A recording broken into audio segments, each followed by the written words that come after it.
Tonight, the town's presenting their Christmas program.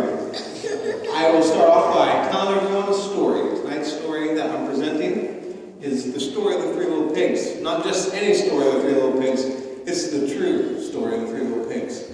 I need 3 volunteers. Yeah. 1.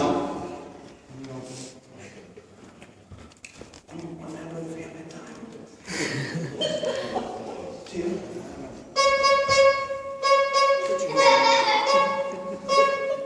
Would you like to be in the story? No. You want to be in my story? Alright guys, girls. I got a special mask for each of you guys to wear.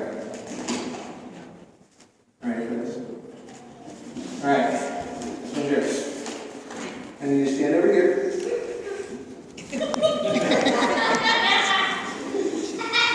Alright? This is a brick house. Brick house. Alright. You. Good to be taking on the tape. That's the on tape. How's that? Is it good? Good? Alright. I'm going to stand here. Crouch down. Look. And look through there. Right here. You're number 1. Okay? You just stay over here. Go ahead and crouch down. Feel over there. I get to be the good one.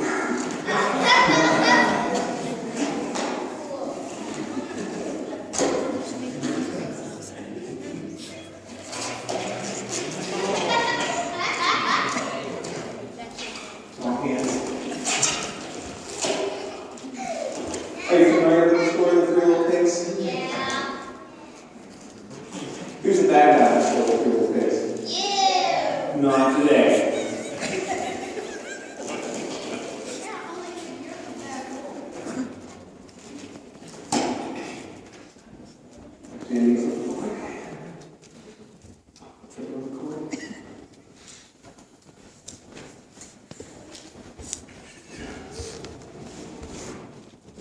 If you're not from there, this is a story that I'm presenting.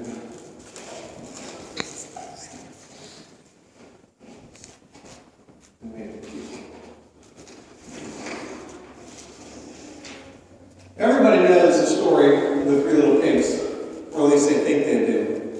But I'll let you in on a little secret.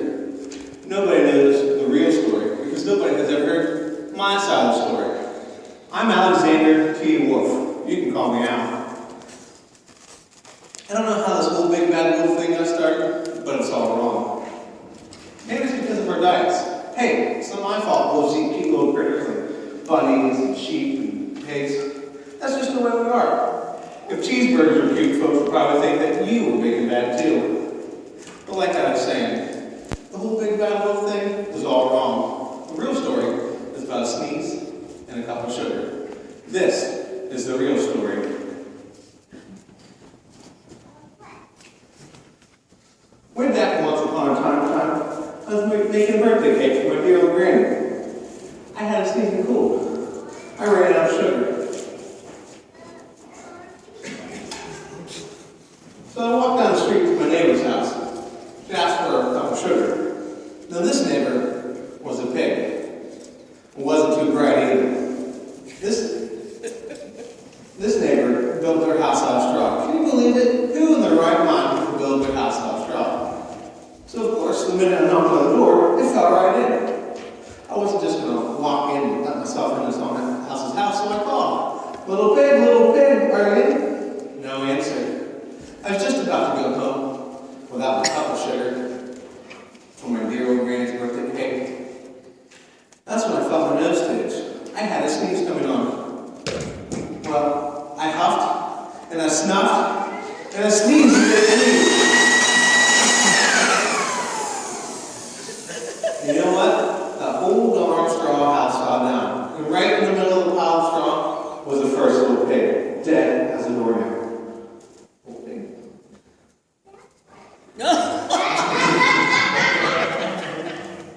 He'd been home the whole time.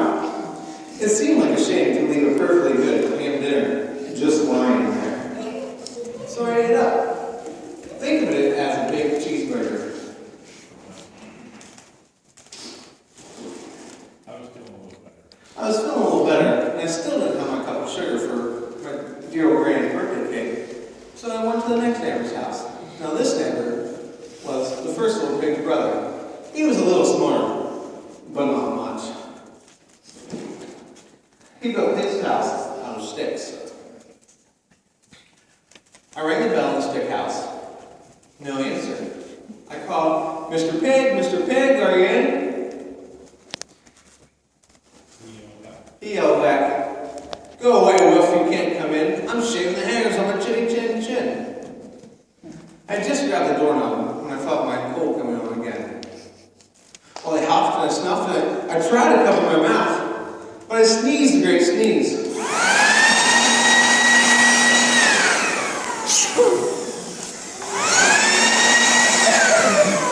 And you're not going to believe it, but this guy's house fell on just like his brother's. And when the dust cleared, there was a second little pig, dead as a doornail. Wolf's honor. Now, we know the food was spoiled if you just leave it out in the open. So I did the only thing there was to do. I ate dinner again. Think of it as a second helping. I was getting awfully full, but my cold was feeling a little better. But I still didn't have that cup of sugar for my dear old granny's birthday cake. So I went to the next guy's house. This guy was the first and second little pig's brother. He must have been the brains of the family, because he had built his house of bricks. I knocked on the brick house. Nobody answered. I called, "Mr. Pig, are you in?" And you know what that rude little porker answered? "Get out of here, Wolf, don't bother me again." Talk about impolite.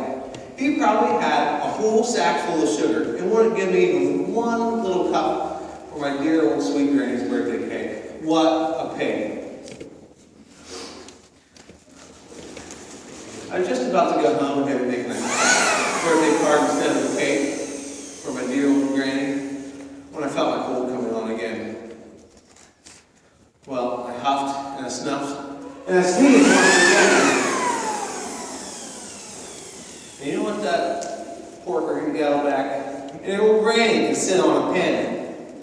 Now, I'm usually a pretty calm fella, but when somebody talks about my granny like that, I go a little crazy. When the cops drove up, of course, I was huffing and puffing and making a real scene. That's it. The rest is history. When the news reporters found out about the two pigs I had for dinner, they figured a guy with a cold going to get a cup of sugar didn't sound like a very exciting story. So they jazzed it up with all that huff and puff and blew her house down and made me the big bad wolf. That's it, the real story. I was framed, but maybe you can loan me a cup of sugar. Now I'd like to give my helpers a round of applause.